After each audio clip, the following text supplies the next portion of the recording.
Hi everyone, it's Friday, and so we got the next chapter and a half from my brother again, Shea Locke. So thank you for that, bro. And I'm gonna go ahead and go through it here quick. I am going to edit this so it's not all that dry reading this time. So the video might chop a bit in that particular way or whatever, and that's perfectly fine. Better that than the stumbling I think I did last time at a few points. So with that, we're going to go ahead and finish up chapter 2. Just a quick recap before we start here.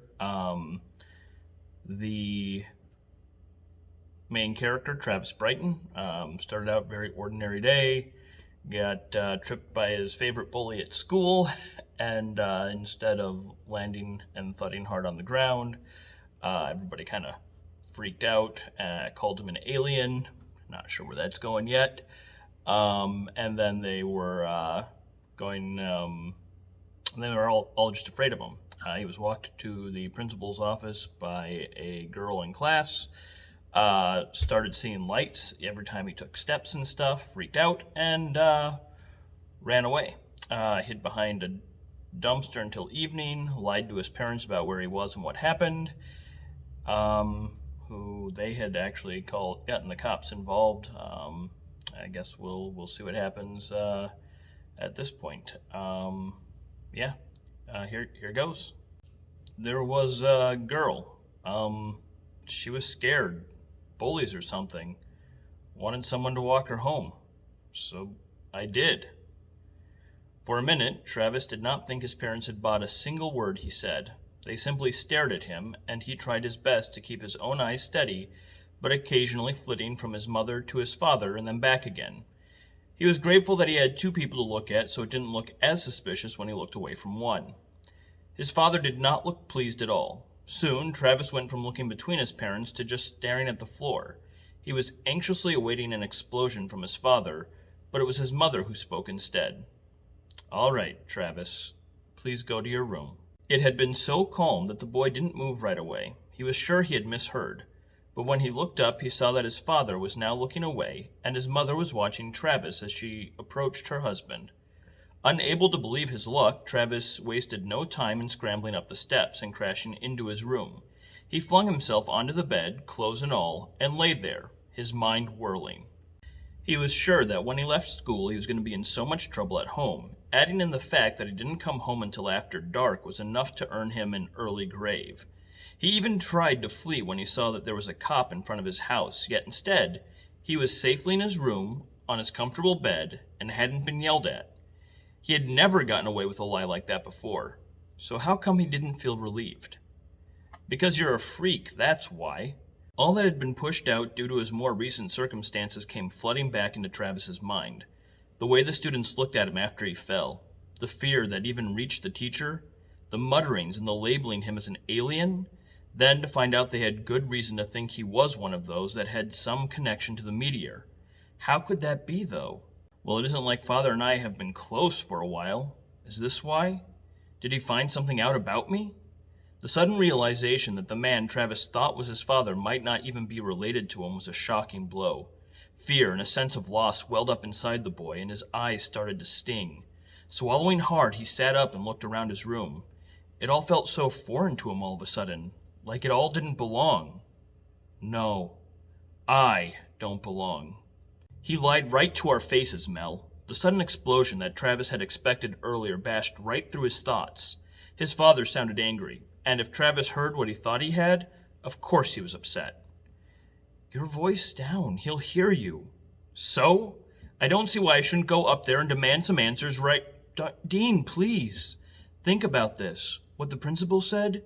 You know what that..." Travis couldn't hear his mother nearly as well as the shouts of his father. She was talking quietly and trying to calm the beast that had been unleashed. But it was enough to pique Travis's curiosity. What had the school said?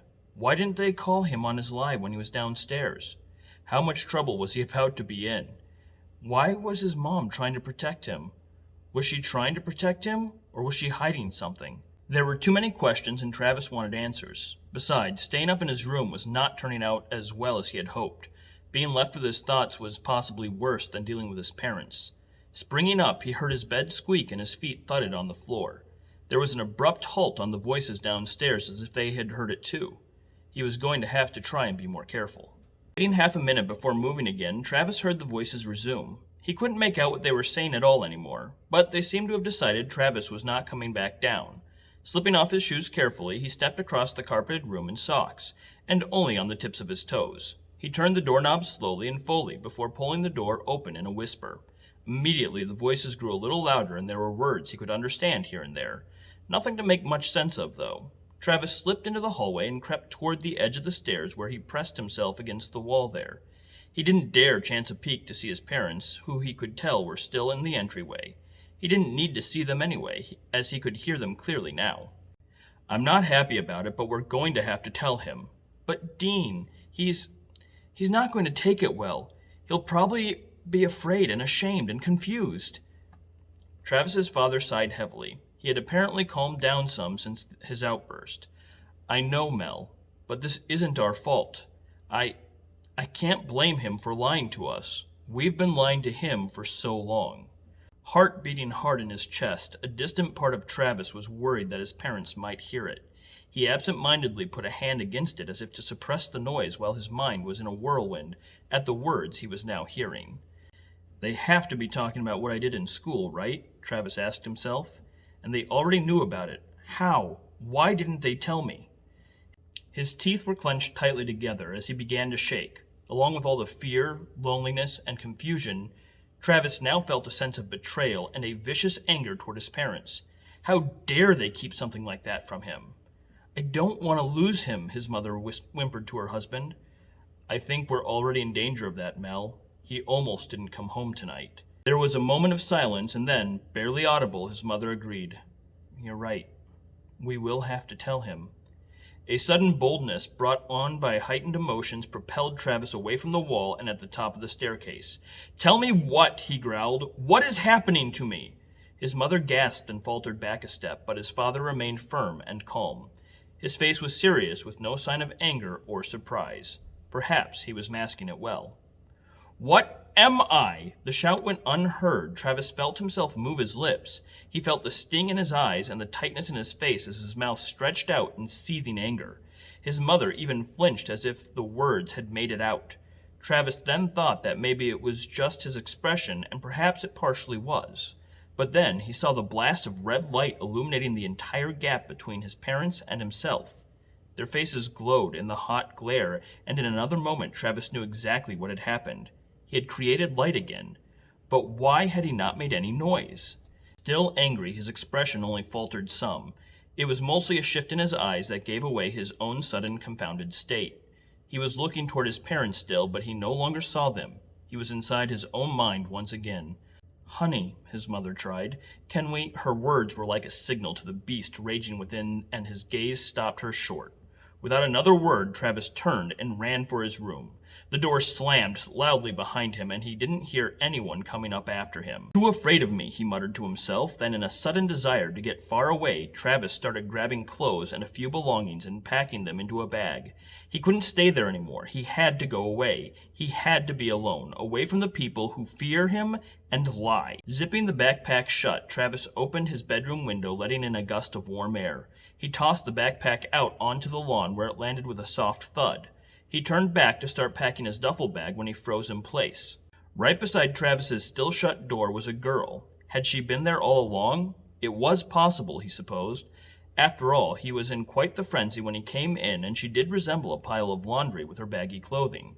Travis felt a shiver that had nothing to do with the cool September night. The girl peered out from beneath long, messy auburn hair. Her oversized sweater was made up of orange, green, and red, all stacked upon one another. She waved one arm, causing the long sleeve to sway back and forth at the end of it. Travis wondered whether the sleeve was just too long, or if it was concealing something more frightening. In either case, her presence there worried him, all on its own, without any extra surprises that may or may not have existed. Not moving, Travis watched to see what the girl would do next, but she just watched him in return with her almost cartoonishly large green eyes. It unnerved him how interested she was. And how silent. She was very quiet. How did she even get in here? The young man opened his mouth to ask something, anything. Who? What? Where? Why? But he couldn't think of what it was he really wanted to know. He realized later that it was probably because he didn't want to know any of the answers. Deciding to move on with only the bag already outside, Travis jerked a sort of salute, turned on his heel, and started to climb out the window. With one foot braced against the siding and his hands clenching the window frame, Travis was halfway through when there was a rush of wind and the girl was suddenly standing right beside him. Startled, Travis' foot slipped, causing him to drop part way and his foot inside to catch on the windowsill. He had adjusted his hands quickly to catch himself, but they were slipping, and his leg was being stretched by his awkward position. The girl staring down at him might have been just as surprised by the sudden change of events as well, or that might have just been how wide her eyes had been before. It was really hard to tell, and Travis just didn't have the kind of time to figure it out. Although, when his fingers finally gave way, and he was falling toward the ground, he did have the thought that she could have at least tried to save him if she hadn't meant to startle him. In the few seconds dropped, Travis switched to wincing as he prepared for a lot of pain. A blast of cool air blew past him toward the ground, and then another rush of wind, even stronger, started rushing upward. His falling slowed, and when he did finally hit the lawn, it was as if he had simply tripped and fell, a sensation he was quite used to. Travis did not need long to realize that it probably had something to do with the girl, her silent arrival in his room, and on a day where he himself had exhibited a strange defect for the first time. She had to be one of the aliens. It would explain her large eyes. Stumbling to his feet, Travis found he was much less surprised to see her standing right in front of him again.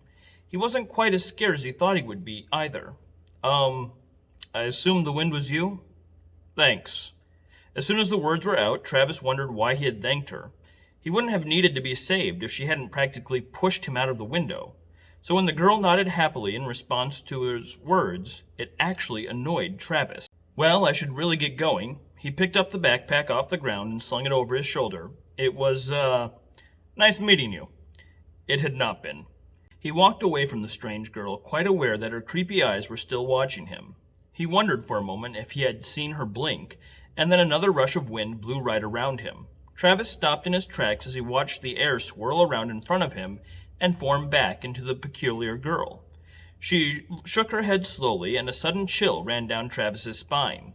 Maybe he had gotten it wrong. Maybe she was not an alien at all, but a ghost.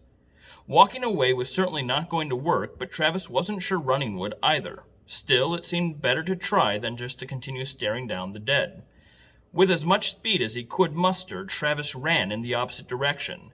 There was a false start as his foot slipped on the grass, but he quickly recovered and booked it across the lawn. The only wind heard was the air rushing by his ears, and he hoped that meant she wasn't following. And, if he was lucky, maybe she couldn't. Travis didn't know a lot about ghosts, but he thought there was some kind of limit to what or where they could haunt. As Travis reached the end of the block and came out onto the street, he noticed some flashing lights. Had his parents called the cops again already? That was quick. But then he saw the lights stopped when he stopped as well. Oh, right.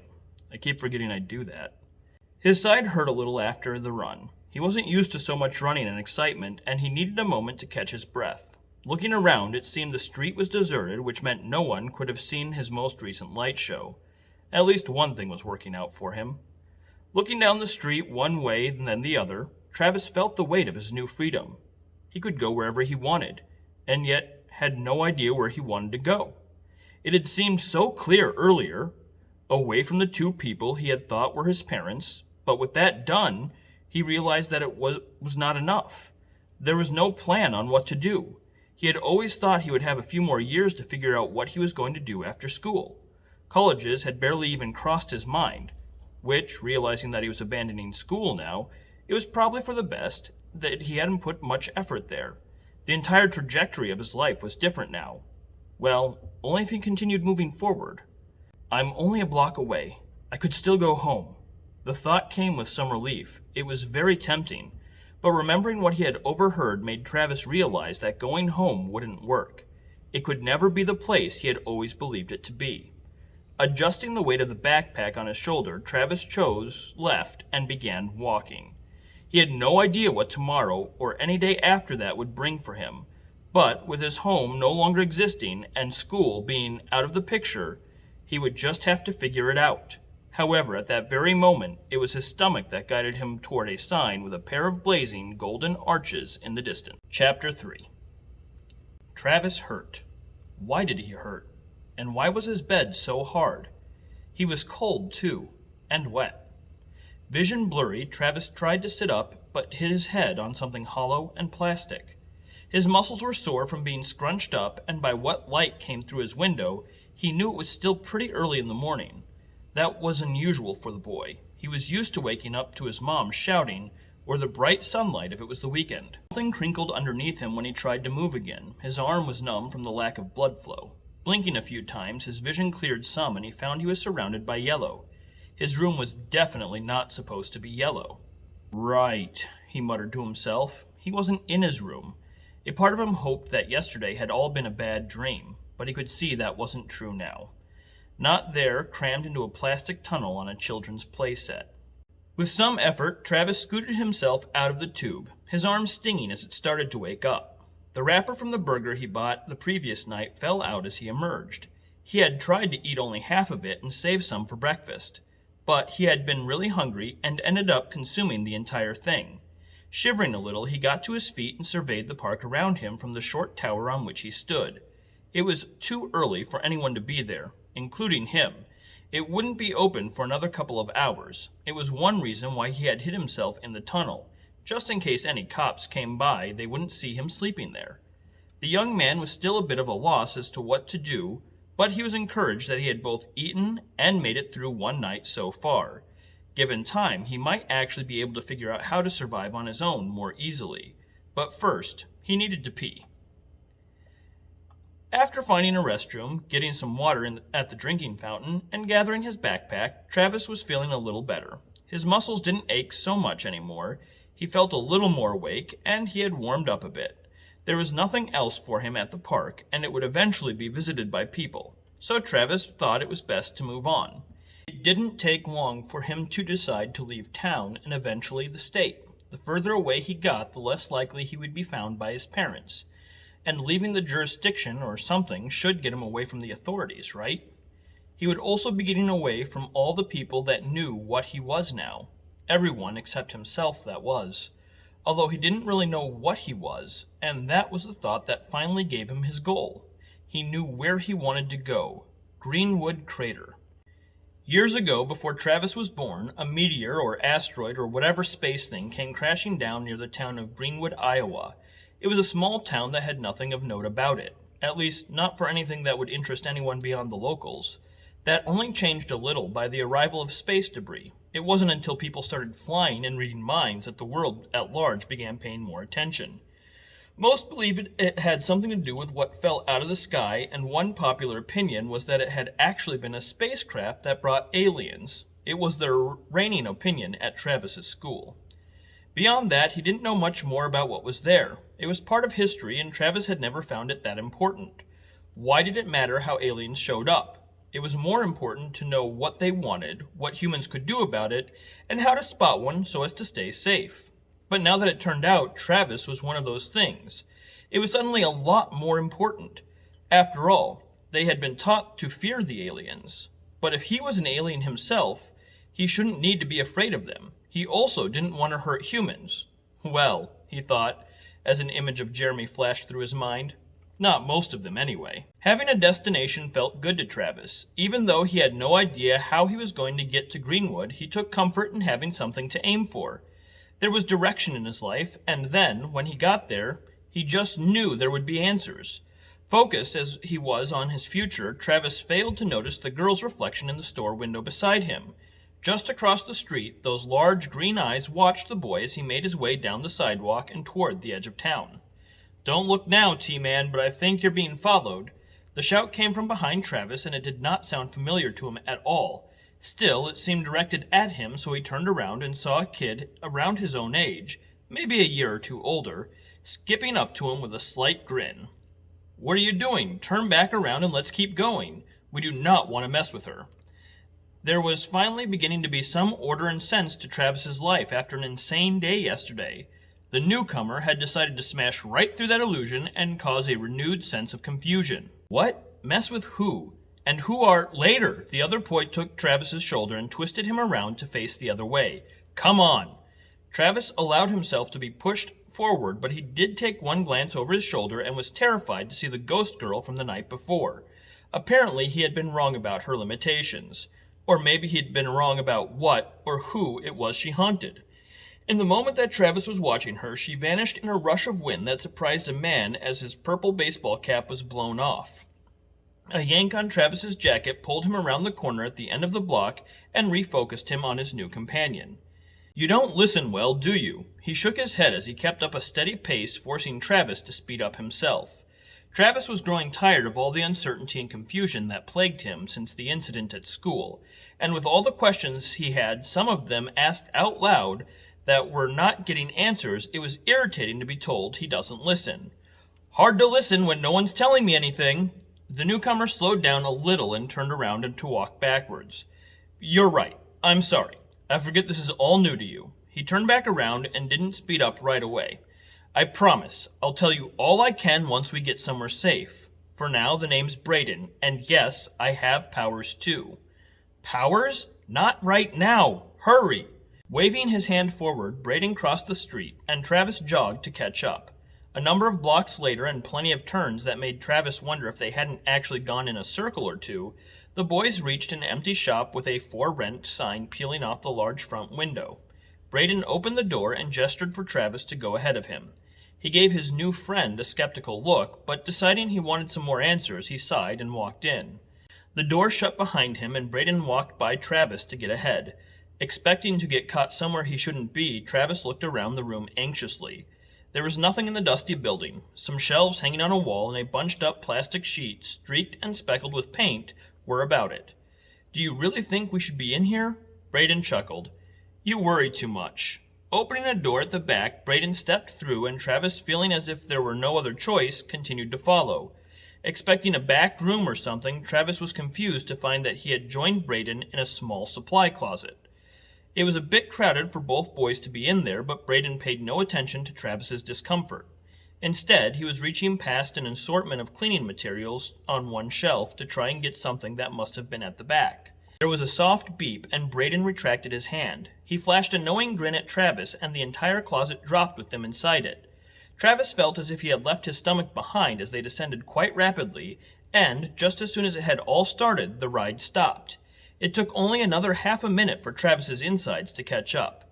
He thought about asking another question, but he was learning that he would only get answers when Brayden was ready. Open the door. Brayden nodded at the metallic wall behind Travis. Looking himself, he did not see any way he could open it. There were no handles or knobs, no camera to slide it open automatically. Just put your hand on it. Travis worried that he was being pranked, but slowly raised a hand to the wall and flattened his palm against it. A green glow emitted outward from where his hand had landed, and then a red bar of light started at the top of his fingers and quickly ran down, stopping just before his wrist. A chime, and then the door slid upward. An electronic female voice spoke. Welcome, Travis Brighton. All right, y'all, that's what we got for now. Hope you enjoyed it, and we'll see you soon. Love you.